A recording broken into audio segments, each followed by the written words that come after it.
గురుకుల horizontal case పరీక్ష రాసి ఉద్యోగం వస్తుంది అని బార్డర్లో ఉన్న అభ్యర్థులకు గుండెల్లో దడబుట్టిస్తుంది. ఎందుకంటే కేసు రోజు రోజుకు వాయిదాలు పడతానే ఉంది. వాయిదా పడుతున్న కొద్దీ అభ్యర్థులు అసహనానికి గురవుతున్నారు. ఇంకెప్పుడు కేసు క్లియర్ అవుతుంది అని బాధపడుతున్నారు. సో కేసు గత వాయిదా తర్వాత 22కు వాయిదా పడిందే, 22 తర్వాత అని. సో 22 తర్వాత ఈరోజు లిస్టింగ్కి అయితే వచ్చింది, హియరింగ్కి వచ్చింది. కానీ హియరింగ్కి వచ్చినప్పుడు ఈరోజు పిటిషనర్ల తరపున లాయర్ గారికి హెల్త్ బాగాలేకపోవడం వల్ల అటెండ్ కాలేదు. సో అటెండ్ కాకపోవడం వల్ల చివరి ఛాన్స్గా పిటిషనర్ల తరపున లాయర్కి వాదించడానికి చివరి ఛాన్స్ ఇవ్వడం జరిగింది జడ్జి గారు. చివరి ఛాన్స్గా డే ఆఫ్టర్ టుమారో అంటే 25th రోజు నెక్స్ట్ హియరింగ్ అయితే ఉంటుంది. అయితే చిన్న డిస్కషన్ టైప్లో జరిగింది. ఏం జరిగింది ఈరోజు కోర్టులో అనేది తెలుసుకునే ముందు ఇప్పటివరకు మన ఛానల్ని సబ్స్క్రైబ్ చేసుకోకపోతే మాత్రం సబ్స్క్రైబ్ చేసుకోండి. చిన్న డిస్కషన్ అయితే జరిగింది.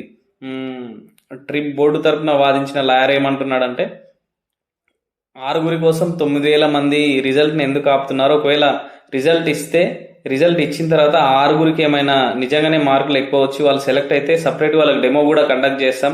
ఎందుకంటే డిగ్రీ లెక్చరర్కి డెమో కండక్ట్ చేయాలి, ప్రాసెస్ ఎక్కువ ఉంటుంది, టైం పడుతుంది. ఇంతమంది అభ్యర్థులు 6 కోసం ఇంతమంది అభ్యర్థుల టైం వేస్ట్ చేయడం మంచి పద్ధతి కాదు అని రిక్వెస్ట్ చేయడం జరిగింది. కానీ జడ్జి గారు అయితే లాస్ట్ ఛాన్స్గా డే ఆఫ్టర్ టుమారోకి పిటిషనర్ల తరపుల లాయర్కి అయితే అవకాశం ఇచ్చింది.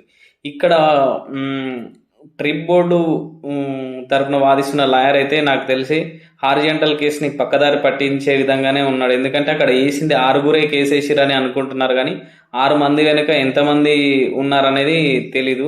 సో 6 మాత్రమే హారిజంటల్ విధానం కోరుకుంటున్నారని వాదించడం చాలా ఆశ్చర్యపోవాల్సిన విషయం. ఎందుకంటే 6 కాదు, అందరూ అభ్యర్థులు హారిజంటల్ విధానాన్ని కోరుకుంటున్నారు.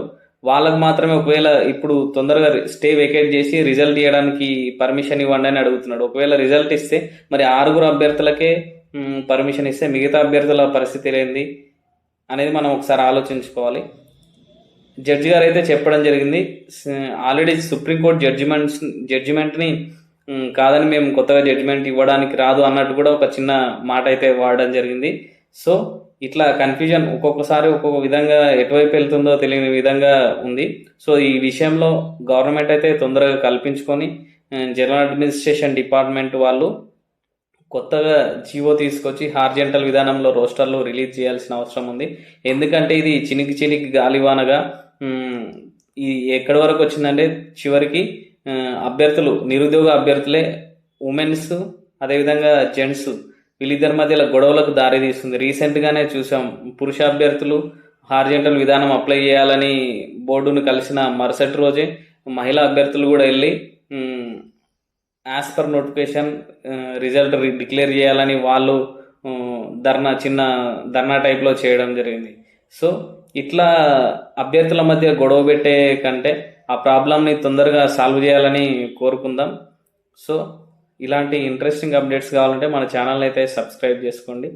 All the very best. ఎవరికైతే జాబ్ వస్తుందని అనుకుంటున్నారో చూద్దాం. 25th రోజు కేసు క్లియర్ కావాలని కోరుకుంటూ ఇక సెలవు.